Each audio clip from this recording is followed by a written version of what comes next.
hand. I didn't recognize you.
Good evening.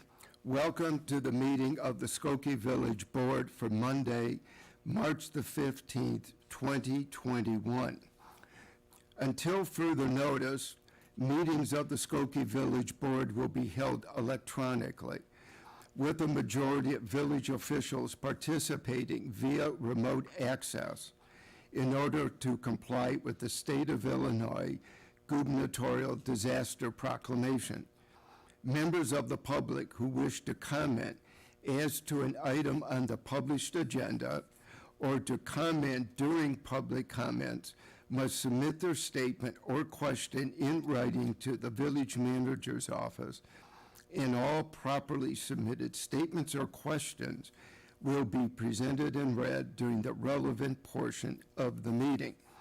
Written comments may be submitted by email to citizencomments@skokie.org before or during the meetings, by mail to Village of Skokie, Village Manager's Office, 5127 Oakton Street, Skokie, 60077, or via the Village's drop box located just outside the public entry to Village Hall. And now, we will be led in the Pledge of Allegiance by Village Clerk Pramod Shah. I pledge allegiance to the flag of the United States of America, to the republic for which it stands, one nation, under one God, nation, indivisible, liberty indivisible, and justice liberty for all. and justice for all. The meeting will come to order, and the clerk will please call the roll. Trustee Roberts, Here. Trustee Sutler, Here. Trustee Ulrich, Here. Trustee Bromberg, Here. Trustee Klein, Here. Trustee Greg Euler, Here. Mayor Mendes. Here, we have a quorum. This evening, we have an awards presentation, and it's my pleasure to introduce Ferdinand Soko, who is the chairman of the Beautification and Improvement Commission, along with one of the village's 2 foresters, Kathy Stevens. Kathy, if you would just, Kathy is with us. Ferdinand, it's all yours. Thank you. All right.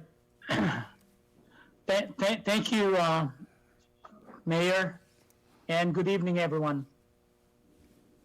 Tonight, Kathy Stevens and I will be presenting the winners of the 2020 Property Owners Award. As you may know, last summer, the Commission received 101 nominations from the folks around the village of Skokie. Out of the 101 nominations, 69 sent in their consent forms for consideration. They were judged based on established guidelines by a 5-member subcommittee headed by George Hubchuk, with members Dahlia Horowitz, Ed Potash, Chuck Levin, and Sharon Ditlove. The judges chose 35 winners, of which includes 12 first-time winners, 4 5-year winners, and 1 10-year winner. In addition, there were also 34 honorable mentions. And now I would ask Kathy to share the PowerPoint presentation of the 2020 Property Award winners.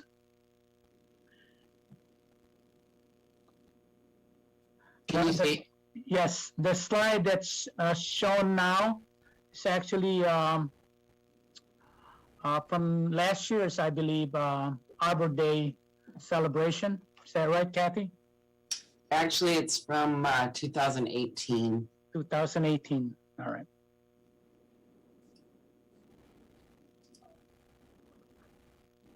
And this one's a work day back in September 2019 at the Skokie Police Station. All right, let's start with the presentation. This one is a first-time winner, the property of Habib and Meher Abbasi at 8139 Kilbourne.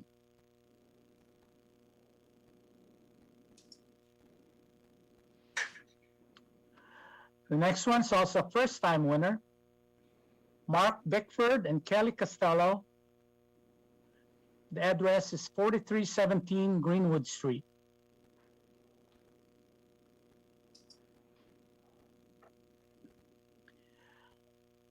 This one is property of Abe and Floribo Bulaklak, 3800 Howard Street.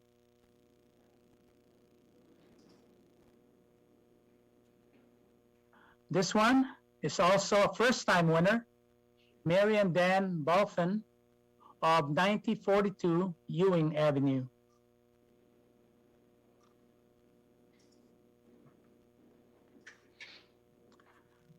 Skokie Culvers, Kathy and Susan Bolgren, and Michael Smith.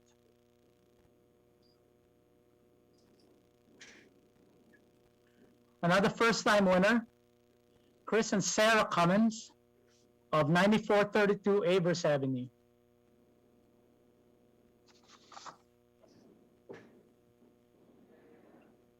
This is the home of Elias and Griselda Espinosa of 4040 Jarvis Street.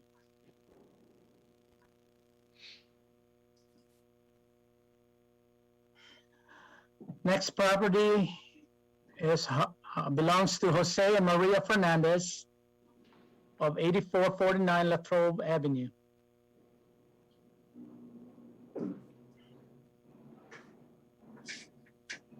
This property is a 5-year winner, property of Alfonso and Alma Figueroa of 9400 Leclerc Avenue.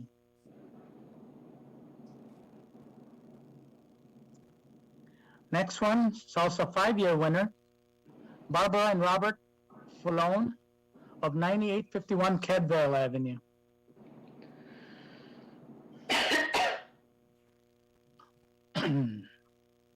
Next property belongs to Paul and Juliet Georgis of 8301 Harding Avenue.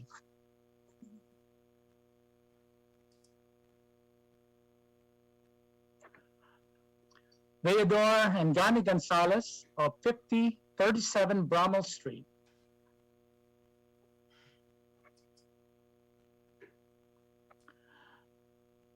Christina Grebsinska of 8445 Lockwood.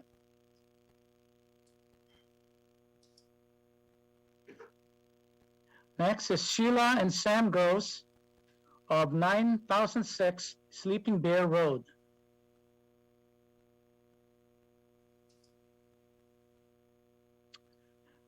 Now the first-time winner, Ayasif and Cornelia Isfan of 4917 Dobson Street.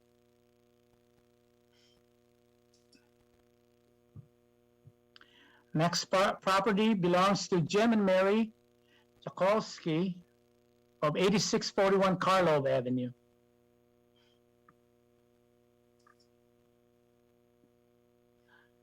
Next, Thomas and Barbara Canning of 8316 Harding Avenue.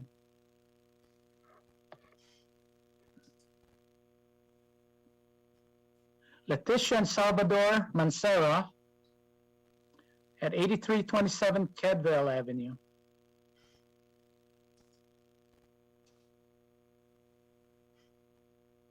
Don and Cher McCrimmon of 8442 Keystone Avenue.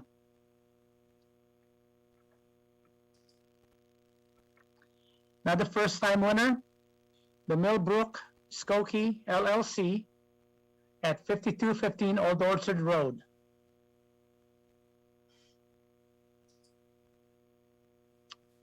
Next one is Maureen and Charles Ovitsky of 9141 Karlov Avenue.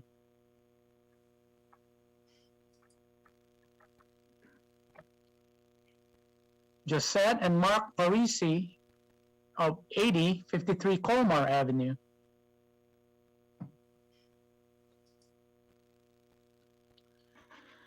Another 5-year winner is Steve and Julie Popkovic of 8237 Kilbourne Avenue. Now a 10-year award winner, Michael and Brenda Perry of 3303 Emerson Street.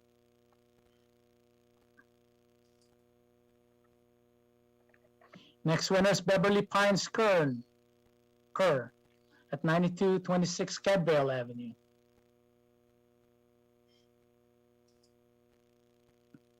Another first-time winner is Catherine Rosella of 4125 Colfax Street.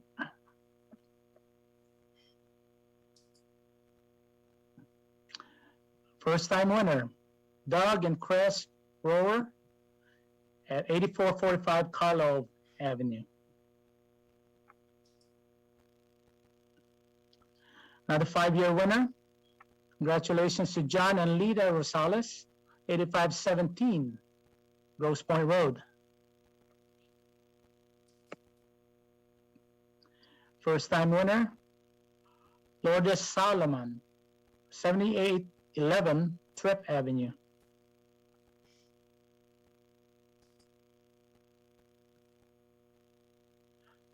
George and Patricia Slaughter, 7640 Karlov Avenue.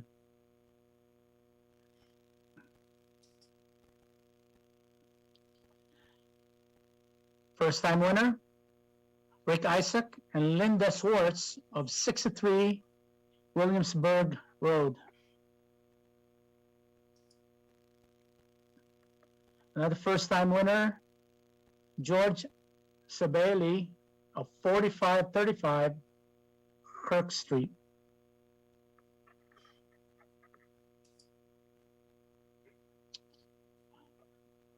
Sherry and Bob Schunan owns this property at 4 Williamsburg Circle.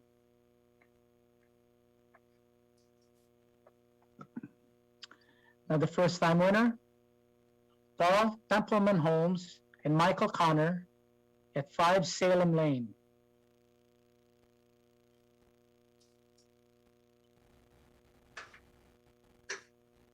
Next is Wardia Yosef, 7800 Carlo Avenue.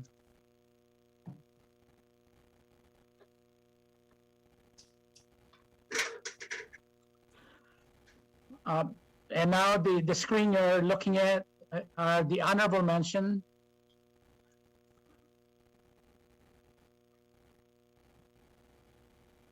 Again, there were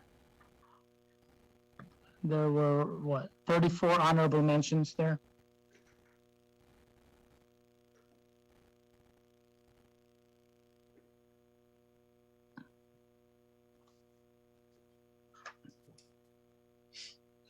Okay, I just want to introduce the members of the Beautification and Improvement Commission. There's Sherwin Ditlov, Bernell Ellison Smith, a new member, Janet Enwia, Joseph Haston, also a new member, Dahlia Horowitz, George Hubchuck, Chuck Levin, Edward Potash, Barbara Rubens, Mitchell Sandler, Josh Speyer, Elaine Steiner, of course, Kathy Stevens, our staff liaison, Ilanka Ulrich, our trustee liaison, and of course, I'm Ferdinand Soko, chair. Okay. Ferdinand, thank you. And please thank the commission for us. The amount of time that members of the commission put in honoring our awardees is greatly appreciated throughout the village as you drive around. The amount of time that people put in to beautify their neighborhoods, their houses, their businesses is truly astounding, and it's one of the things that makes our village such a great place to live. So thank you for all of the hard work that you and your commission do. We're very appreciative of it. Alanka, Trustee Ulrich. Hi, Ferdinand. I just wanted to say that it's been an honor to be the liaison to the Beautification Commission. You have been an exemplary chairman, an example of a wonderful leader who's volunteered his time to make Skokie a better place to live. I want to congratulate all the owners, property owners that won, and those that I see. I walk my dogs all the time. Sometimes in inclement weather, but when it's warm out, I see such manicured lawns and beautiful gardens, and it just makes me proud to live here. So thank you all. Well Thank put. you.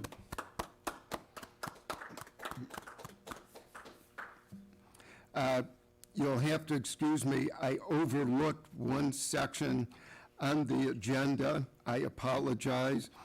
A motion to approve this evening's consent agenda would be in order.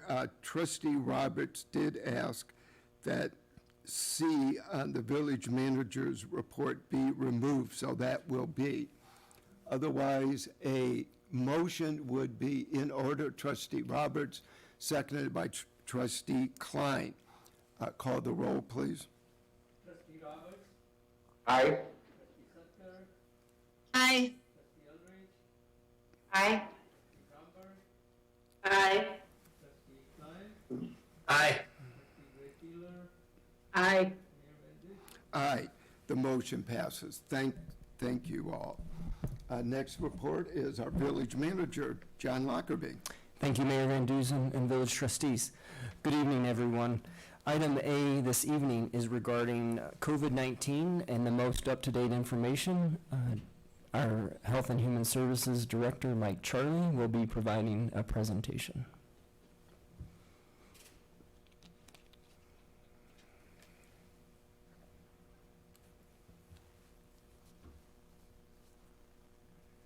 Good evening, Board of Trustees and Mayor Van Dusen and everyone else.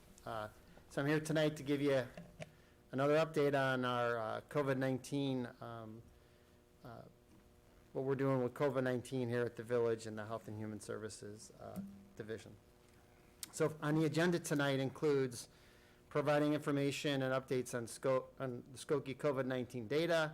I'm also going to run really quickly over the CDC interim public health guidance for fully vaccinated people, provide some vaccine updates, provide updates on our clinic, and then just provide a little bit of information on our volunteer recruitment that's ongoing along with the pandemic. So I always begin with COVID-19 data, at least I have since I've been presenting to the village board. And we are up to 5,584 total confirmed cases in the village, with 113 deaths.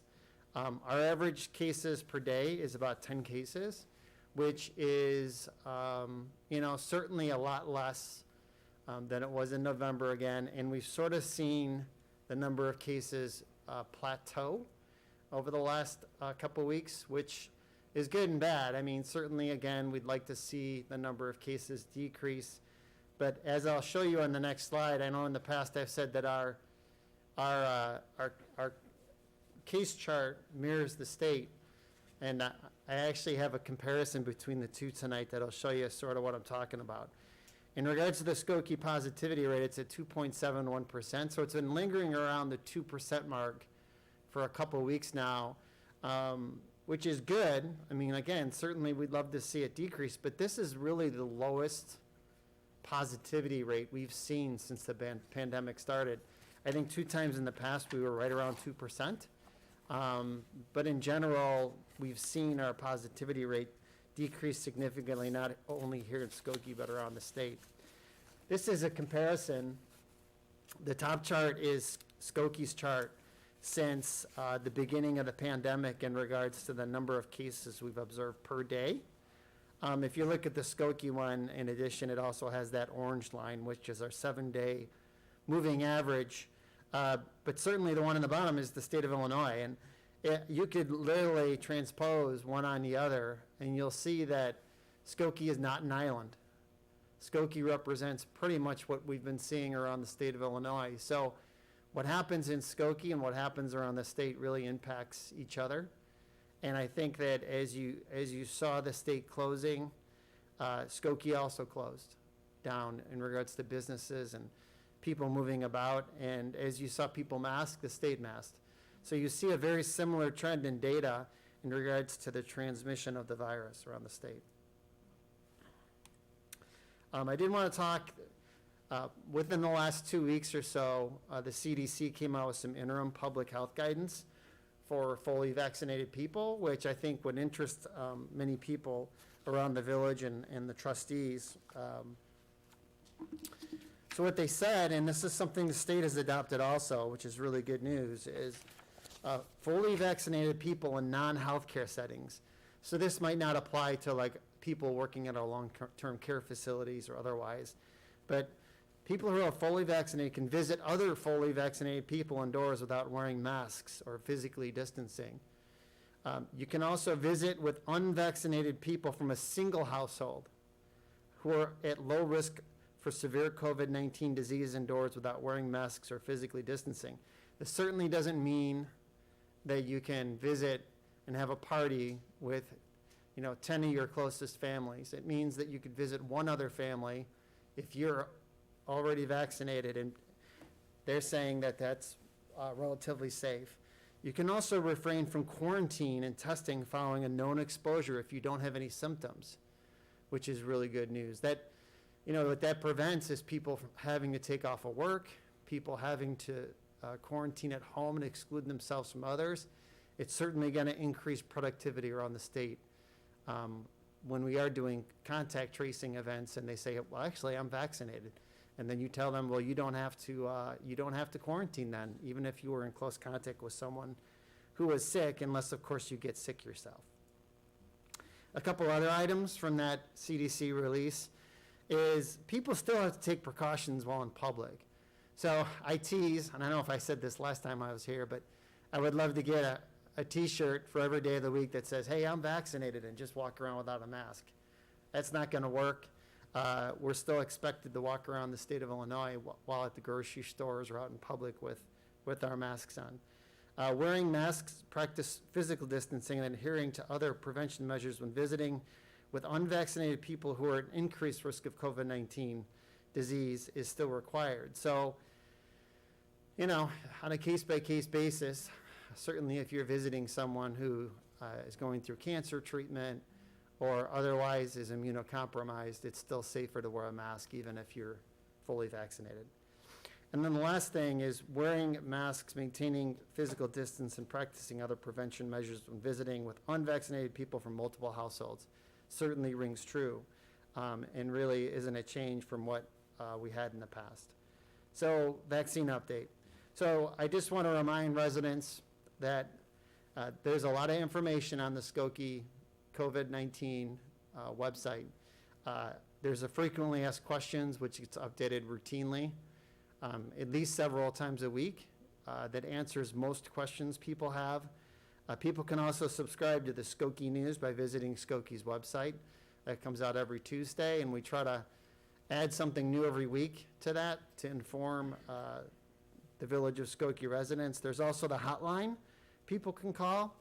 That hotline isn't only used for people who have questions about COVID. We can also assist people without the internet to register for Village of Skokie vaccine clinics, or help them pre-register on our COVID-19 vaccination list, or pre-vaccination list.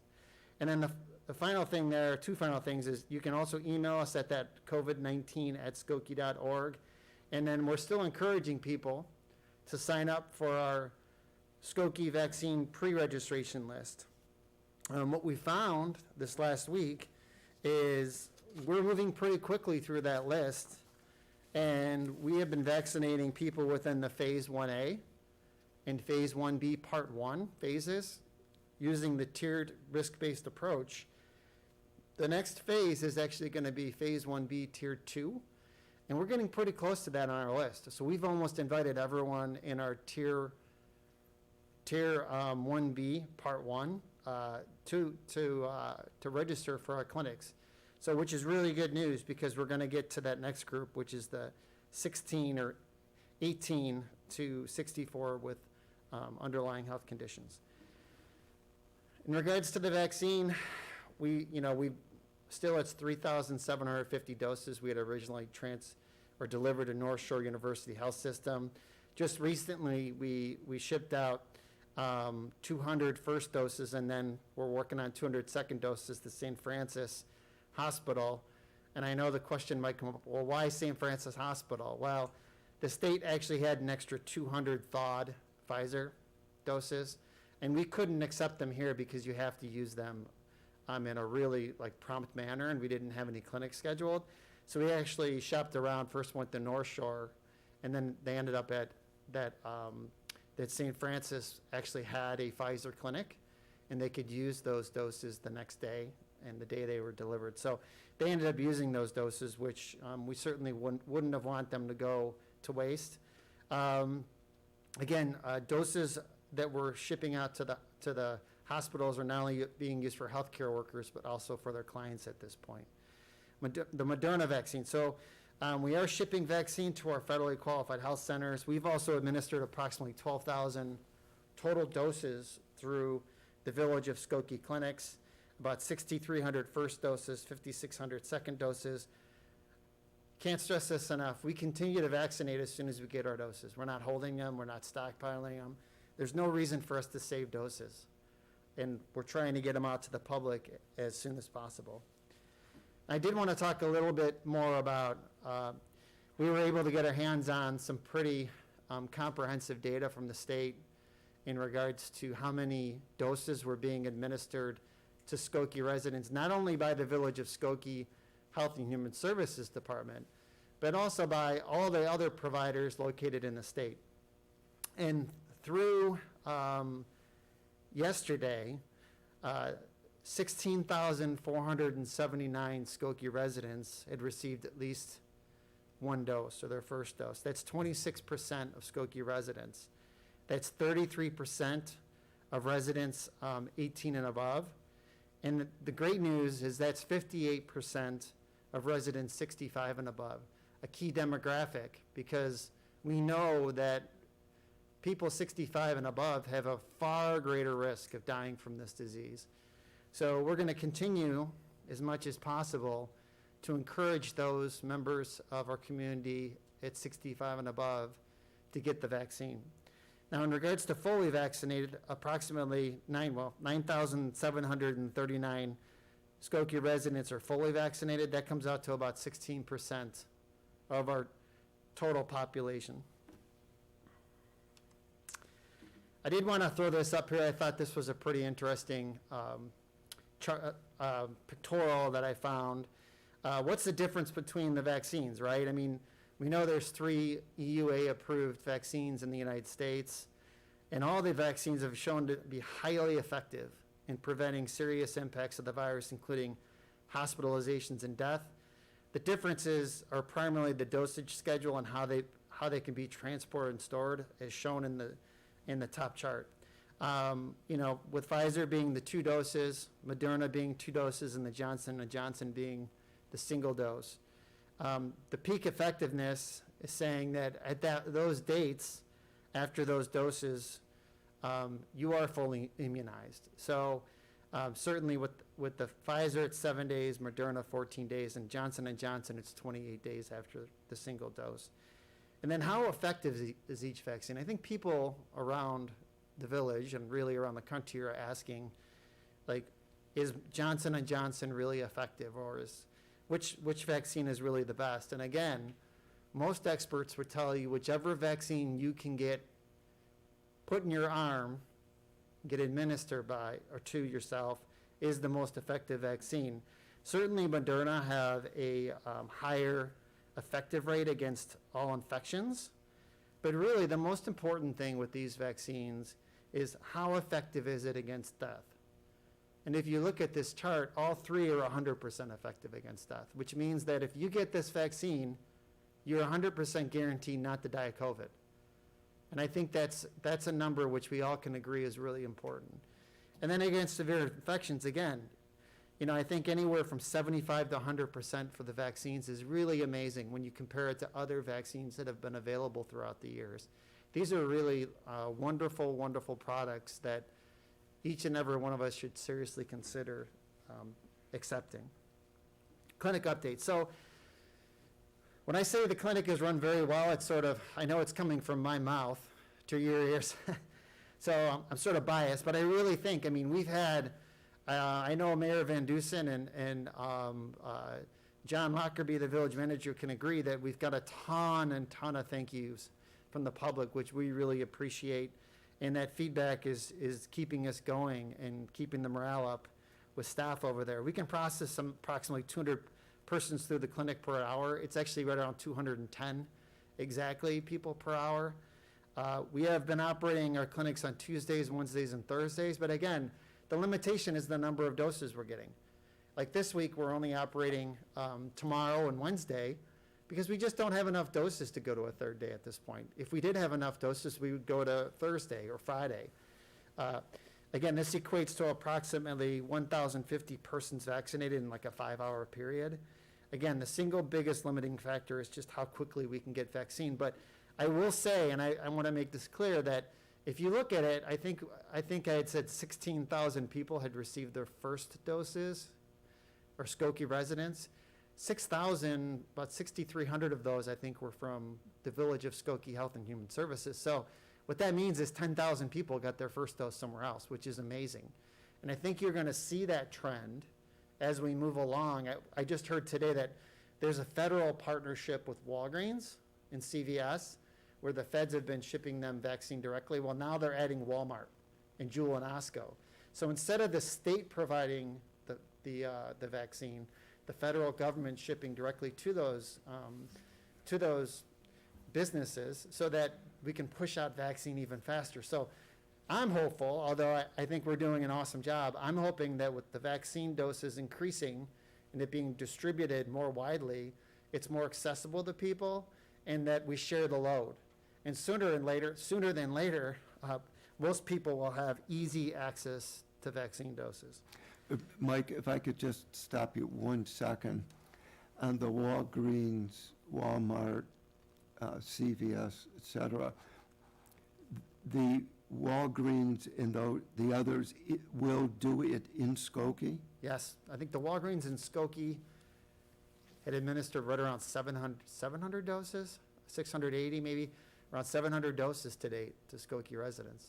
Okay. So they are vaccinating. CVS is doing it as well? Yeah, and I don't have the numbers Okay. Mayor Van Dusen, off the top of my head. I didn't bring that with me No, tonight. no, I just Yeah. wanted to make sure I've been told by a couple people that they've tried Walgreens and CVS unsuccessfully, and I wasn't sure if that was because they weren't doing it or, but Yeah. they. They're for they- surely, I know the Walgreens for surely is Good. doing it. Okay, It's thank you. just, again, it's like getting a concert ticket. You have to be in the right place at the right time with, in front of the computer to get the scheduled vaccine. So volunteer recruitment, again, we're still looking for licensed medical volunteers, but I will say that now, and I have my second slide will provide some data. We've been doing an amazing job recruiting volunteers. Physicians, nurses, and pharmacists for vaccinating individuals. We've been using Oakton Community College and nurses, and we'll be using North Park College nurses too. We established another relationship through Sue Riesberger is our nursing supervisor, and she's just wonderful for setting up these relationships with these universities. But as these universities take summer break, we're going to need these medical professionals. So volunteers have to submit an application through our webpage. They also have to they also have to go to the Illinois Helps website and fill out some information. But people with questions can certainly call Dane Smith. He works in the police department, but he's been helping us out with recruiting at that 847-982-5915, or you can certainly email Dane at dane.smith@skokie.org. But our volunteer recruitment has really been a success story. When I first got here and met with John Lockerbie, he helped me. I mean, he laid it out. He's like, look, Mike, he's like, if we want to run these clinics in a successful manner, we got to start recruiting. We got to make sure we have as many volunteers as we can, because at the time, we didn't know if we were going to be running 7 days a week or 6 days a week. What happens is if you have staff, we can't push staff to 7 days a week for many weeks in a row. So we started a campaign where we had 50 existing Medical Reserve Corps members. And since the beginning of, I would say, December, we've recruited 155 new applicants to apply to participate in this process. 82 new licensed medical applicants, where 50 have been processed and approved. 19 new non-medical licensed applicants like social workers, veterinarians, and 12 have been processed and approved. And 55 non-medical applicants, where 33 have been processed and approved. It's a tremendous amount of work. It's a very detailed process. And when you look at that and you say, well, how come only 50 of the 82 medical professionals are processed? It has nothing to do with, it's not staff effort, it's just the state system requires a background check, and there's a lot of little hoops you got to jump through before you get them onboarded, but certainly we're pushing people through the process as quickly as we can. But it really has been a success story where I feel pretty comfortable and confident that we have sufficient volunteers to run our remaining pods throughout the pandemic process. And for tonight, those are the items I had, and I can certainly answer any questions. Questions? Trustee Sutker. I just wanted to make a comment that my friend told me that she took her mom for the vaccine, and she said that while she expected it to be run like a well-oiled machine from getting flu shots, that she was just so impressed with how kind and welcoming the volunteers were. So I wanted to share that with you because she actually called me to say that, and it's really nice to know that we don't just push people through, which we want to do, but everybody comes out really feeling well treated and respected and welcome. So thank you. Thank you. Trustee Roberts. Yeah, good evening, Mike. Thank you and your staff for all of your efforts. It seems to me that one of the toughest things is, as I answered some phone calls, is that for seniors that don't have computers and don't have an email address. And, it's wonderful to hear about the outpouring of volunteers. And I'm wondering if there might even be a role for some of our commissions, such as the Human Relations Commission. But obviously, it's going to take some time. or can you just talk a little bit about your efforts of, how do we contact folks on the list that just have a phone number and not an email? Yeah, like Trustee Roberts said, we have a large group of individuals assisting via phones. Actually, towards the beginning of the pandemic, John and the village manager's office created a whole new phone bank of phones and recruited individuals, not only Trustee Roberts, being very generous, but also library staff and other volunteers have been brought in throughout the process. In regards to seniors, we actually have begun also with them within the last week or so.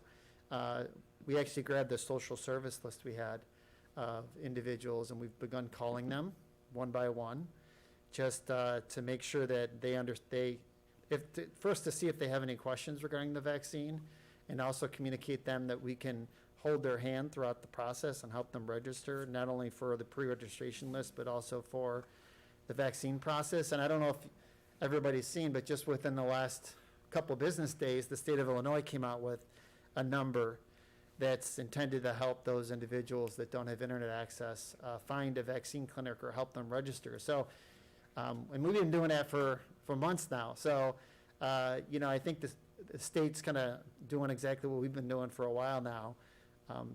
But I certainly encourage any seniors or anyone that doesn't have internet access to call the COVID-19 hotline or call the village, and we'll walk you through it and we'll help them out.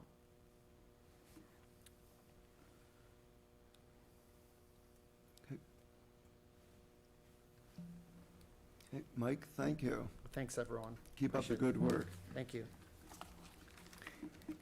Item B was approved under tonight's consent agenda. Item C is regarding an FY 2021 purchase of 2 water meter division hybrid vehicles from Curry Motors Incorporated from Frankfort, Illinois for $53,890. The capital improvement program budget contains funding for the replacement of these 2 hybrid meter division vehicles. The new vehicles will replace the existing vehicles that will exceed 90,000 miles of usage, which is consistent with the village vehicles replacement and maintenance policy. The undercarriages are extremely rusted due to road salt and de-icing, chemical exposure as well. The vehicles being replaced will be sold at the Northwest Municipal Conference auction. This purchase is part of the village's strategy to continue to evolve our fleet in order to use all fuel, and specifically cleaner fuel. In addition, we continue to monitor the evolution of medium and heavy duty applications such as refuse trucks. I concur with staff's recommendation and respectfully request mayor and board approval of a contract in the amount of $53,890 to be awarded to Curry Motors, the lowest responsive and responsible bidder. Okay, let me first get a motion, and then I'll recognize Trustee Roberts. Trustee Klein, seconded by Trustee Roberts. Trustee Roberts. Thank you, Mayor. Thank you, Mayor. John, obviously I applaud your efforts, and I just wanted to ask you to speak a little bit more. I think that our village has been a leader in environmental issues over the years, such as recycling, composting, textile recycling, most recently community solar. So I applaud you and your staff's efforts. But I'd like to see us become a leader with electric vehicles and set an example for our residents. And it's, with the advent of GM's announcement that they're going to go completely electric, I think by 2030, 2035.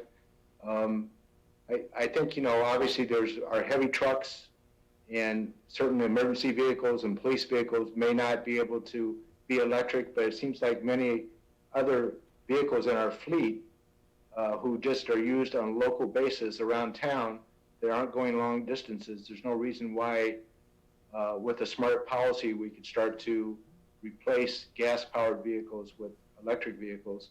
So I just ask if you could just maybe speak to that and your philosophy and what these, starting with these two vehicles and what your plans are for the future. Sure. Thanks for the question.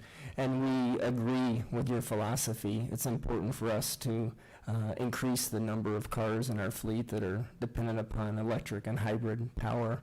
We are proud of the charging stations that we have been able to install throughout the village, including here at Village Hall. And so, as you alluded to, vehicles that are out and about during the day and then come back and are able to be charged overnight is a great application for electric vehicles. And Max Slankard, our Director of Public Works, has really led the effort on this, and I'd like to turn it over to Max so that he can elaborate on some of the efforts that he and his staff have accomplished. Yeah, thanks, John, and thanks for the question, Randy, and good evening, everyone. As John points out, we were fortunate to receive grant funding that allowed us to put the two charging stations at Village Hall, which accommodates a total of 4 electric vehicles at any one time. And we use those for both our own village vehicles as well as providing a charging opportunity for members of the public, and we're happy to be able to do that.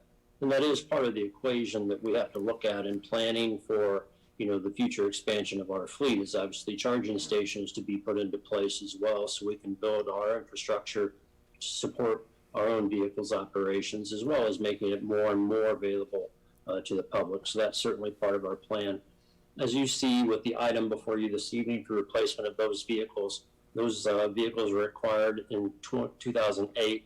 So they've had a 12 going on 13-year life cycle. And so, one of the things that you'll see with the Village Hall administrative fleet is you will see a relatively slow turnover in some of those vehicles. They are comparatively low-cost vehicles that we operate, and they do tend to have longer vehicle lives because their usage on an annualized basis is fairly limited. We tend to see peaks in their usage in the summertime when we're more heavily staffed and there's more code enforcement function, and particularly property standard function that takes place sort of when we're staffed up. But nonetheless, those are the vehicles that we'll be focused on turning more electric. We have 2 all-electric Leaf vehicles that operate out of the Village Hall administrative area. So that is a natural area. The operations of those vehicles are quite predictable day to day. And as John said, they return home to their charging base after their, generally speaking, 8 hours of operation. So their use fits a pattern that makes them very amenable to being electric vehicles. We are continuing to explore and are very interested in seeing medium and heavy duty applications. I think there are certainly more challenges with those. I had informed John earlier today that just very recently, and in fact, literally last week, we operate a dozen refuse vehicles, which are very large, $265,000 a piece pieces of equipment, which are Crane Carrier Corporation chassis. And Crane Carrier was just very recently bought out by a company called Battle Motors. And Battle Motors is the developer of battery technologies, and their stated goal is to create electric battery-powered refuse vehicles. And so, as a matter of fact, their director of business development reached out to me last week to enter into some discussions with us about opportunities for us to get together and talk about what their future looks like. And so we're very excited to have that opportunity to work with them. They're a vendor or a manufacturer that we've been partnered with for a long time. And so municipal refuse trucks right now to battery-powered refuse trucks are still comparatively rare, and they're quite expensive.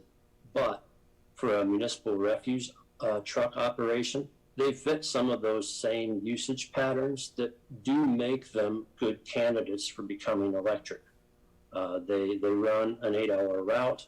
In our situation, they don't have long, high mileage drives to a dump facility, so they sort of fit within the total mileage per day profile that fits within the charge capability for batteries now. And so I think that's going to represent an interesting opportunity for us. And so we're definitely interested in pursuing those opportunities as well. So I think we're on the cusp, I think, of some really exciting opportunities.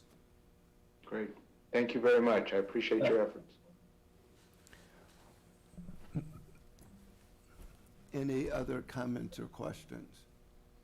If not, call the roll. on the Mayor, motion, please. Mayor, if I may, we did receive a citizen comment. Okay, Thank you. good. Dear Mayor Van Duzen and Skokie Village Board, the members of Go Green Skokie would like to express our profound appreciation for the village's prompt and decisive response to recent letters. From the mayor's statement that we will finish the plan to the detailed review at the February 16th board meeting to the resumption of the meetings of the Sustainable Environmental Advisory Commission, the village made clear that this is a priority. We strongly support the commitment made by village staff at the February 23rd Environmental Sustainability Commission meeting to present a plan at the next meeting occurring later this month on the following two topics. We include here our thoughts on how to make these next steps effective. Greenhouse gas inventory. 1, measure all community emissions, not just the village's direct emissions. The village impacts zoning, development decisions, can put contingencies on TIF allocations and tax breaks, and can require disclosure with an energy benchmarking ordinance, so its influence is far beyond direct emissions. 2, do a village-specific inventory, not only a regional one. The village has the most influence locally, so it needs detailed data at that level. Regional agreements are good, but supplementary. 3, hire a consultant experienced in audits and reference with the GHG protocol website, the primary methodology used across the industry to ensure that our approach is comprehensive and standards-based.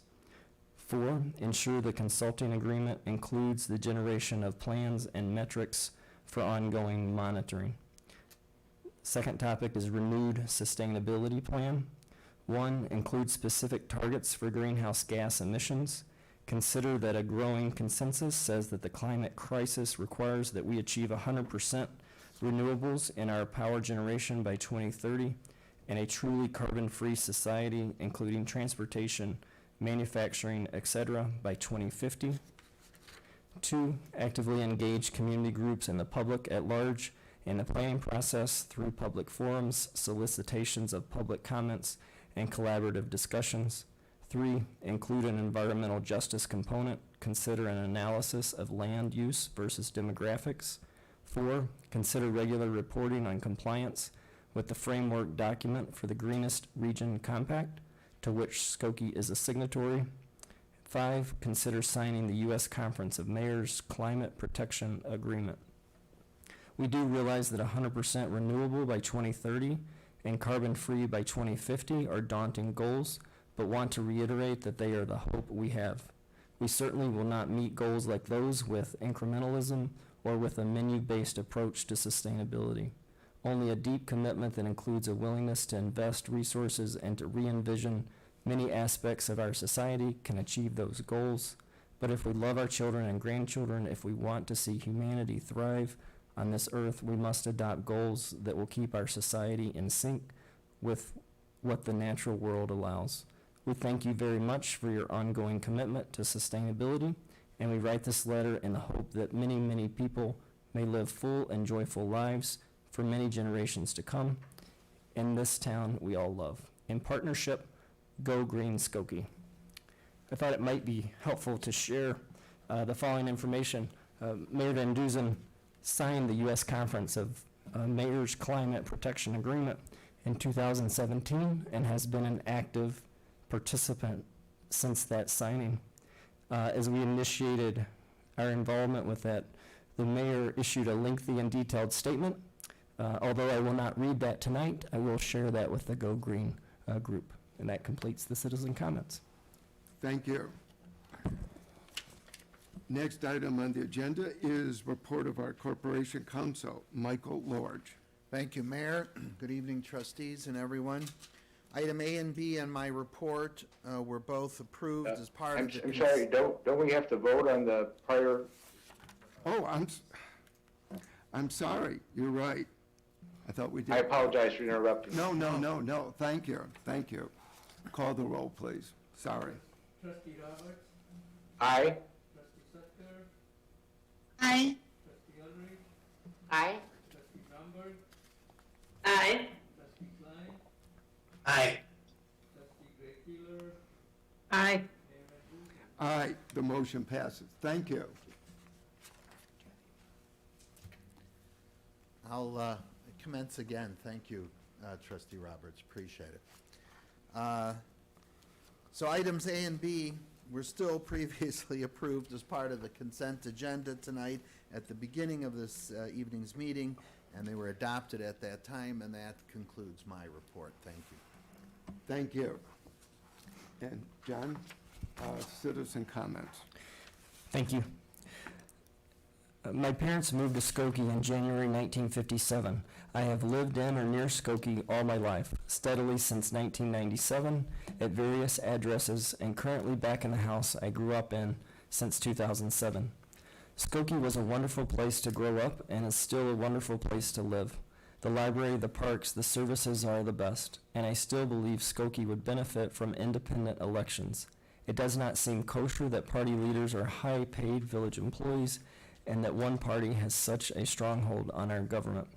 One of the most diverse multicultural communities in all of America deserves a government that actually reflects that diversity. I truly believe that a shift to nonpartisan elections is the single greatest way to do that. We should redesign our electoral system in a way that actually promotes political engagement and participation rather than suppresses the diverse voices of Skokie residents. Thank you, Leslie Nathan, 7700 Block, Kedville. Village of Skokie. One-party rule of 6 decades does not sound like democracy to me. We need a better way of electing our representatives, and sending Skokie employees, Lorch and McCarthy, to try to dissuade independent candidate James Johnson from running for trustee is shameful. Why are you afraid of competition? A single party has controlled Skokie for too long. Jody Timken, 5020 Jarvis. Dear trustees, yesterday I attended an event for the Justice Project with other non-North suburban residents. We reviewed the tenets of a welcoming community which focused on access, safety, and engagement. Within the area of engagement, the village of Skokie is only reaching 25% of its residents. The areas of engagement Skokie needs to improve are civic participation, culture of welcome, representation, transportation of government. Please let's re-engage the residents of Skokie by having multiple political parties, easier accessibility to public comments, and elected officials engaging every neighborhood in Skokie. Skokie is an incredible place where the youth have the answers to these problems. They just have to be empowered to implement them. Elena Jacobs, Skokie resident. I would like to see nonpartisan independent elections in the village of Skokie by 2025 because our mayor, trustees, and school board members do not represent the rich racial and ethnic diversity of our community. In turn, our schools do not hire and retain teachers of color. The change starts with fair elections where citizens feel their culture, values, and needs are represented in the people who are running for office. With hope, Susie Posnack, 5416 Foster Street, Skokie. I want independent, nonpartisan elections in the village of Skokie by 2025. Here's why. I am all for this because I believe in the democratic process, but this year we have additional motivation for this change. There's been, in my opinion, a dreadful mistake made which brought an inappropriate candidate who was clearly not properly vetted to the slate. Mistakes in judgment can happen in any election, but when the voters have the opportunity to select candidates in a fairly managed open primary, then they have the chance to do the homework necessary to choose wisely. It is the voters' responsibility and right to select candidates. That's what democracy looks like. Elaine Vincent, 4757 Howard Street. I want independent, nonpartisan elections in the village of Skokie by 2025.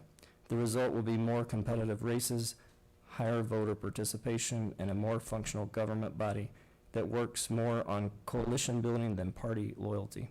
While we all know that political parties will still recruit and endorse candidates and continue to disagree on certain issues, declaring an election nonpartisan should be done in the interest of transparency and accountability. It will permit candidates to run on their own merit and in their own ideals, leveling the playing field so that supporters of the status quo, secrecy, and clubby backroom deals will no longer have an an undue advantage. In a welcoming, inclusive system, we should be relationship-based, not party-based. Rather than party loyalty, we should focus on empowering those who live, learn, work, and grow in our community, giving them access, more power, and more ability to impact and make their voices heard. Kathleen Boyle.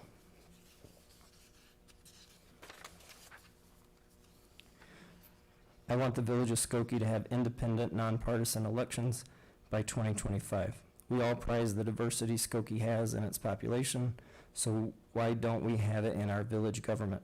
And by that I mean the diversity of views on the village board that is missing when one party rules virtually unopposed for decades. It's not true democracy when Skokie residents vote but don't really have much choice because the current system amounts to candidate suppression. Skokie is a fine place to live. Let's make it even better. Barry Timken, Skokie resident since 1988. Village of Skokie is one of the most diverse multicultural communities in all of America and deserves a government that actually reflects that diversity. As a resident and first-time homeowner, I truly believe that a shift to nonpartisan elections is the single greatest way to do that. We should redesign our electoral system in a way that actually promotes political engagement and participation rather than suppress the diverse voices of Skokie residents. This is why I and many fellow residents implore you to ensure independent, nonpartisan elections in Skokie by 2025.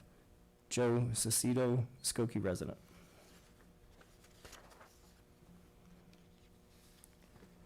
This weekend, as all of you know, the Skokie Caucus Party had to unendorse someone from their slate for holding regressive, offensive, and degrading opinions about women. Yet his name will appear alongside many of yours on the ballot.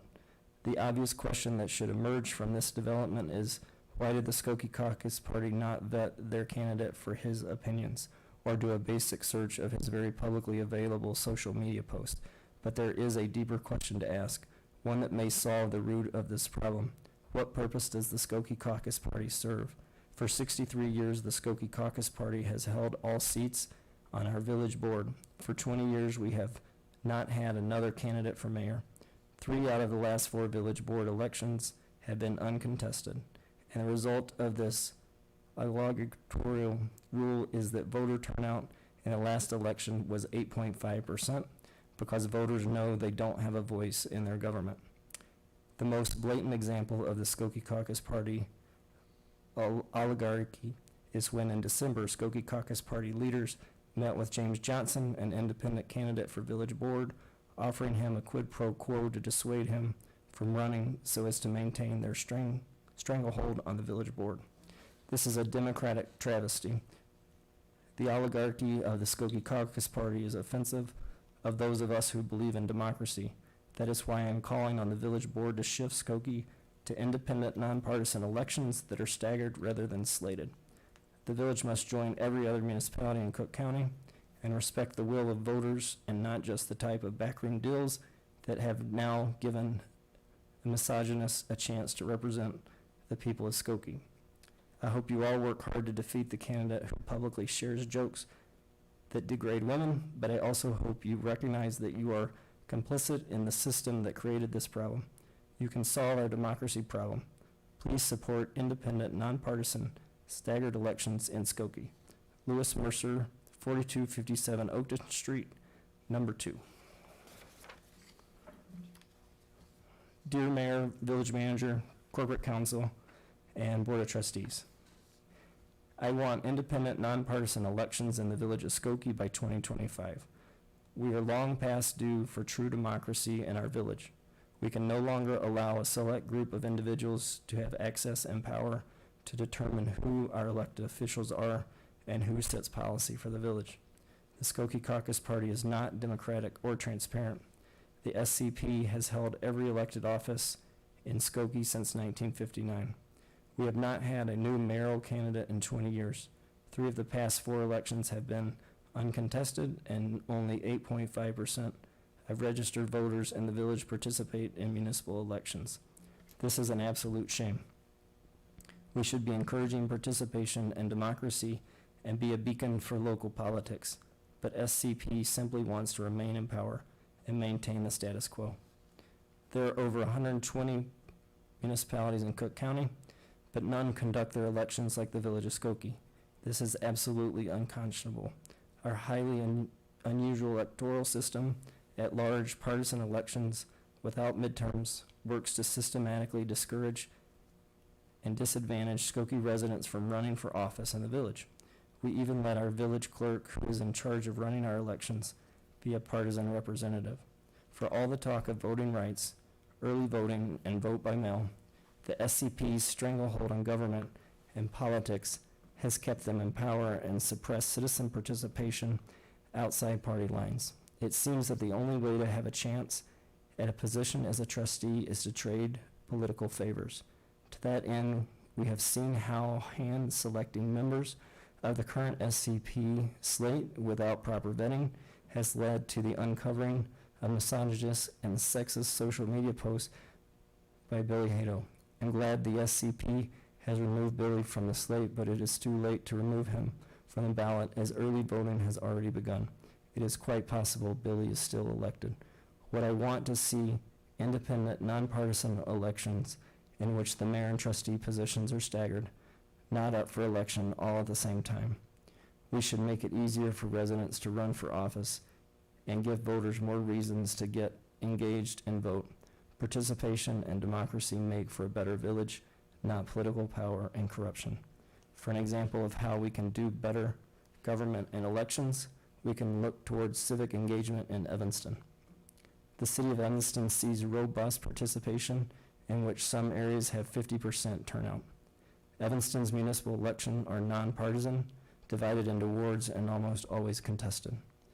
This year in the primaries, there were 28 candidates for 11 positions, which included write-in candidates. For comparison's sake, Skokie has 9 candidates for 8 positions. We finally have an independent candidate running for trustee, which we not seen in more than 15 years.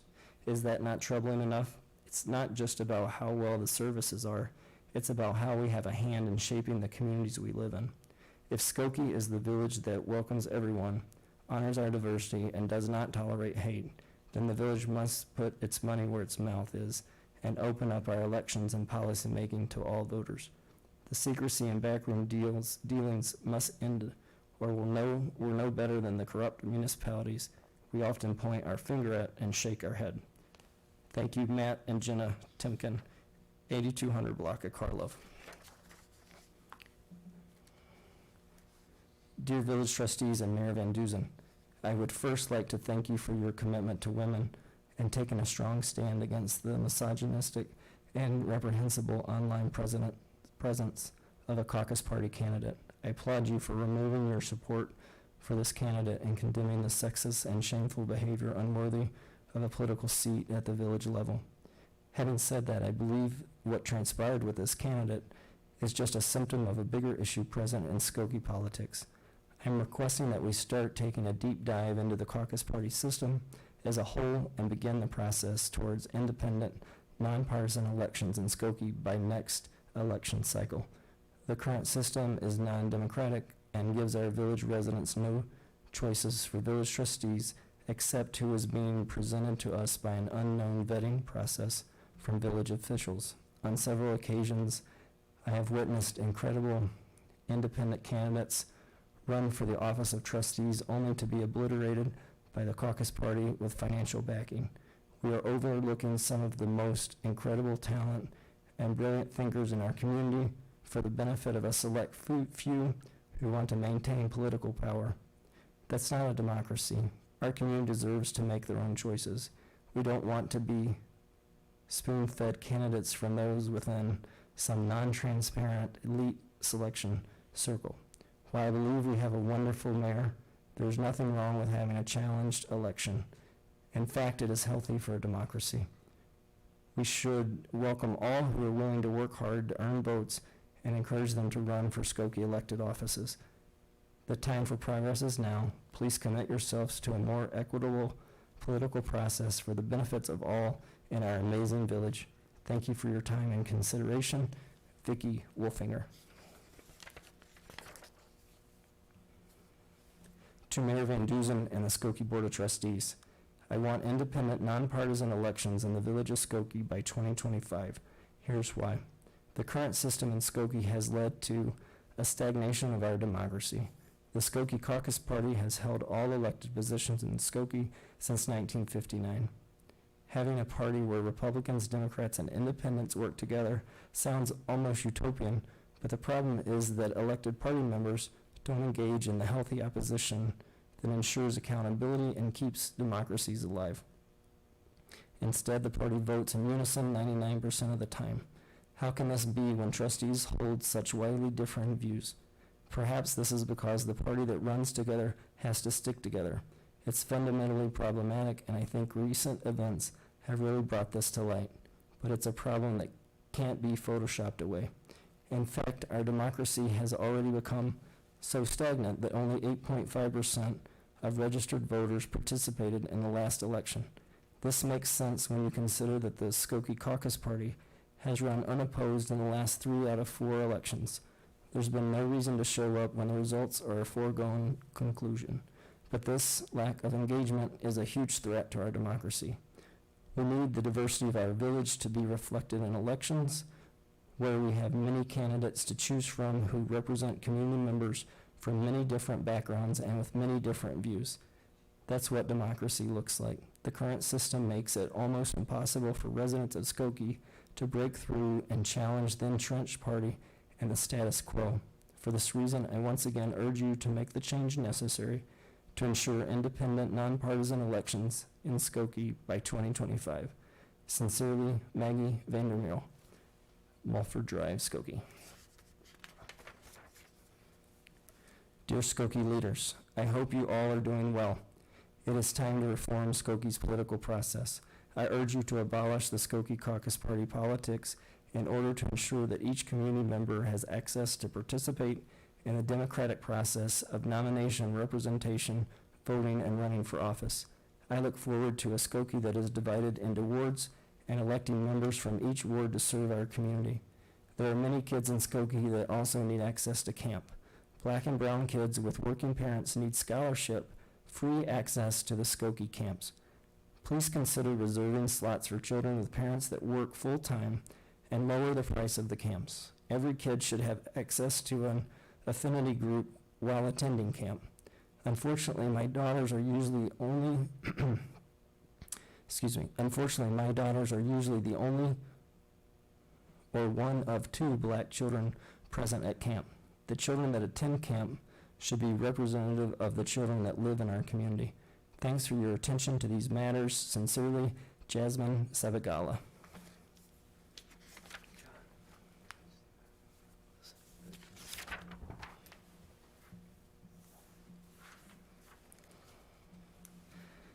I'm not sure how one goes about getting rid of a political party, but it's time to find out. As long as I've lived in Skokie, and apparently for many decades prior, folks interested in running for election in Skokie have had to go through the Skokie Caucus Party. The party decides who goes on the slate, and the slate goes on the ballot. I'm sure it's very cost-effective for the candidates. It also makes things tough for anyone who tries to run independently.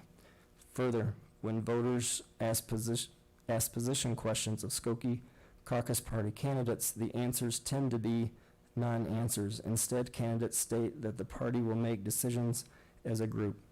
Reality interferes, of course, because what a group decides on any given topic depends heavily on the beliefs and goals of the individuals involved in the decision-making process.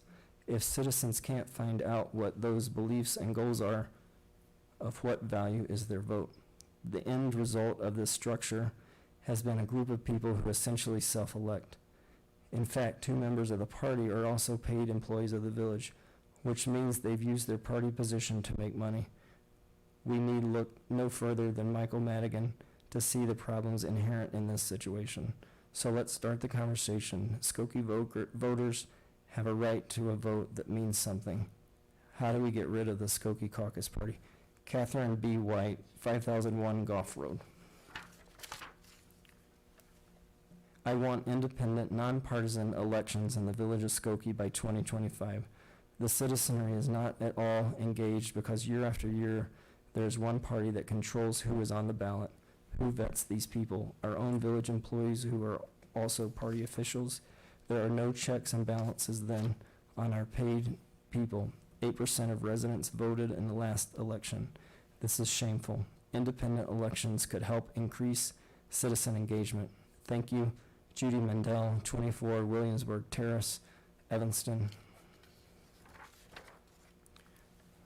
Dear Mayor Van Dusen and Skokie trustees, I'm writing to you as a concerned Skokie resident and an active citizen who believes civic engagement is vital in promoting the quality of life in a community.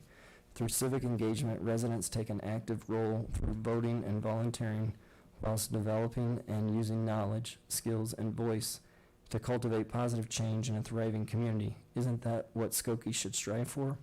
Skokie needs to reform the electoral system and do away with the one-party government. It's time for change, and there's no better time than now. Get rid of the single-party system in order to increase the civic engagement of young people, voter participation, and voter representation from each demographic of Skokie's community. Respectfully, Roxanne Salgado.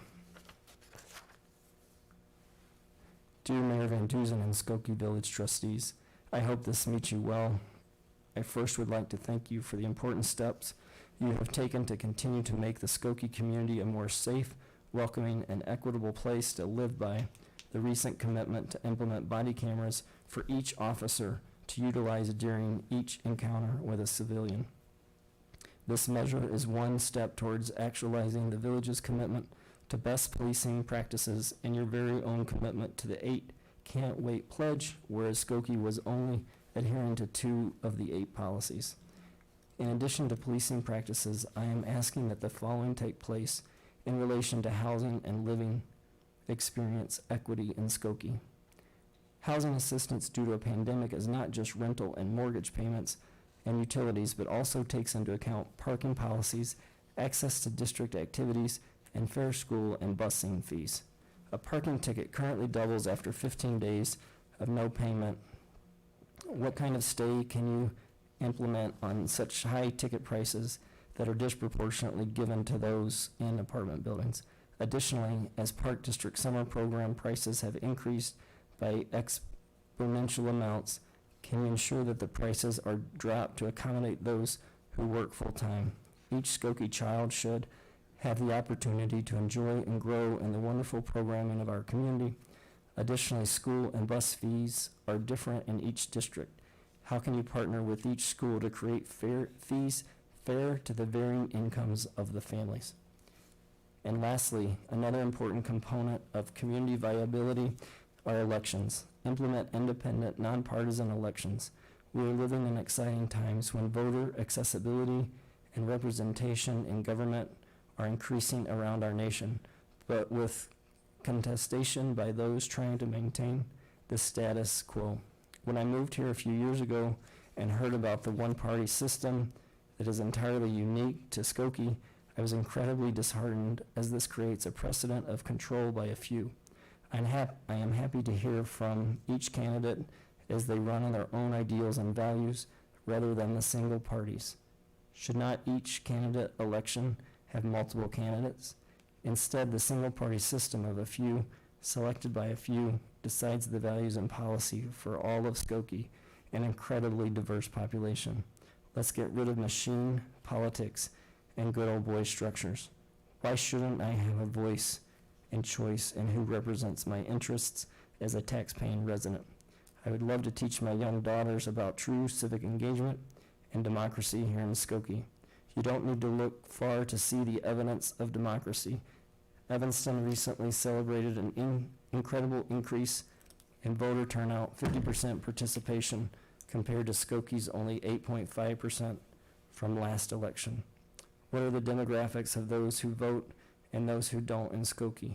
I can imagine these numbers reveal stratification by race and social class, but I hope that I'm wrong. Do not hesitate a day longer.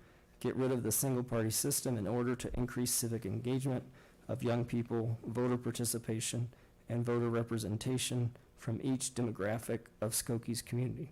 I did not get a response to my last board comment, but I hope to get one this time. Sincerely, Angela Sangha Gadsden, Skokie resident.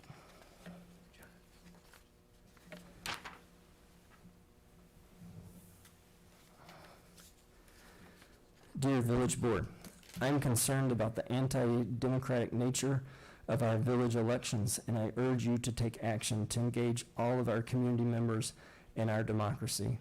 The fact that the Skokie Caucus Party dominates our trustee and mayoral elections without a true voter-driven candidate selection process ultimately hurts the village, especially when we find out that the party has chosen a candidate with outright misogynistic views. Please put your considerable experience and knowledge towards finding solutions that engage more than just our typical 8% of voters that turn out in these elections. Thank you, Lawrence Walters.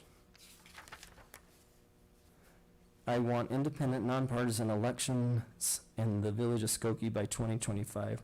The council manager system voted on by citizens in 1957 does not represent a democratic, inclusive opportunity to run for public office, gain interest and votes without being part of a caucus party, win a fair election, or even vote for independent candidates. We should not be voting among candidates vetted or sponsored by the major current trustees and local Democratic Party. The percentage of residents who voted in the last election, 8.5%, is pathetically low for the area. I would guess the council manager form of government is a large part of this disinterest in voting. 2 of the current trustees are also village employees.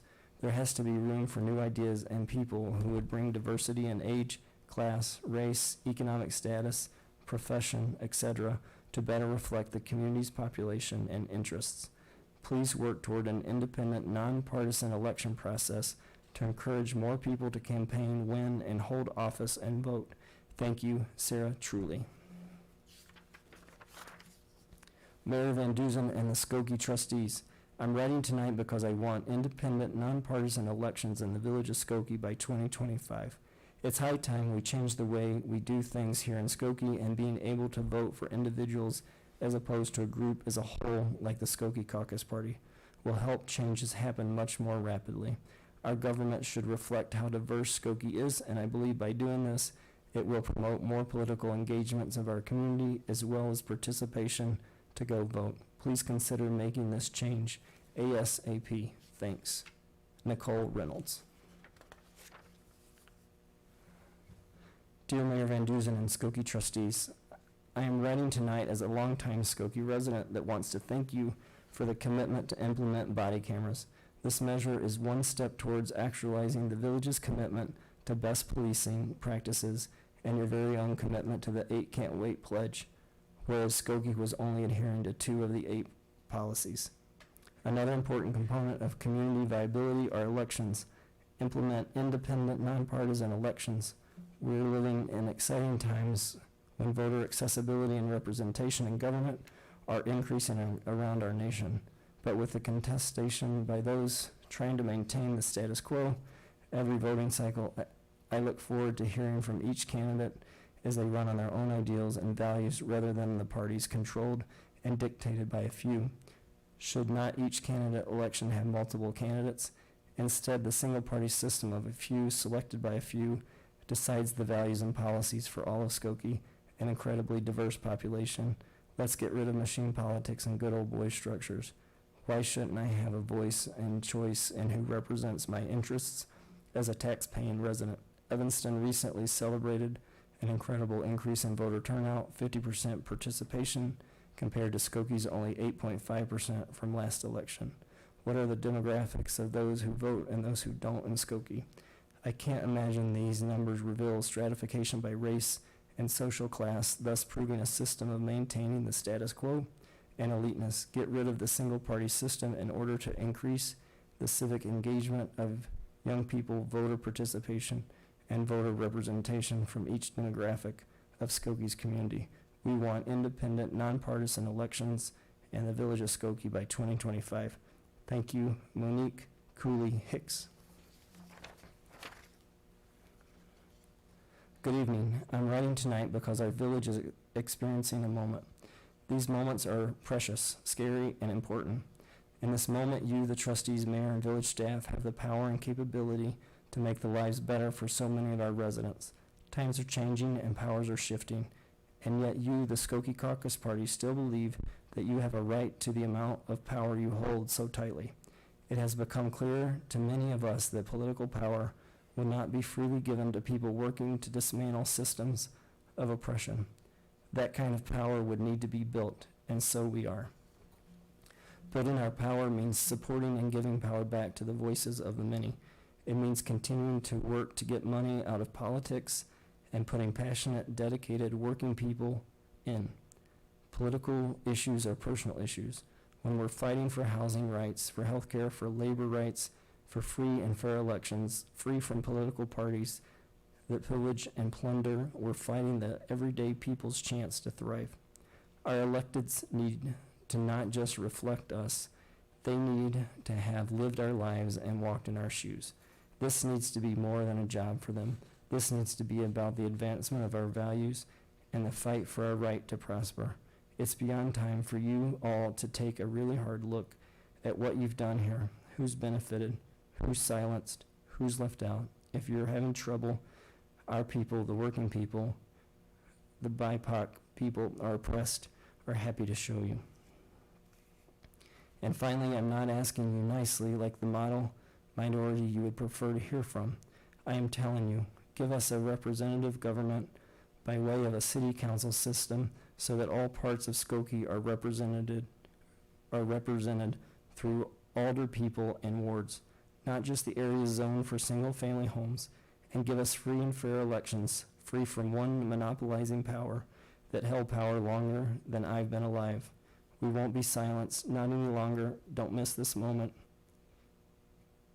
In pace, Justica. Jill Manrique. Any more? No. That completes the citizen comments. Thank you. Trustee Bromberg.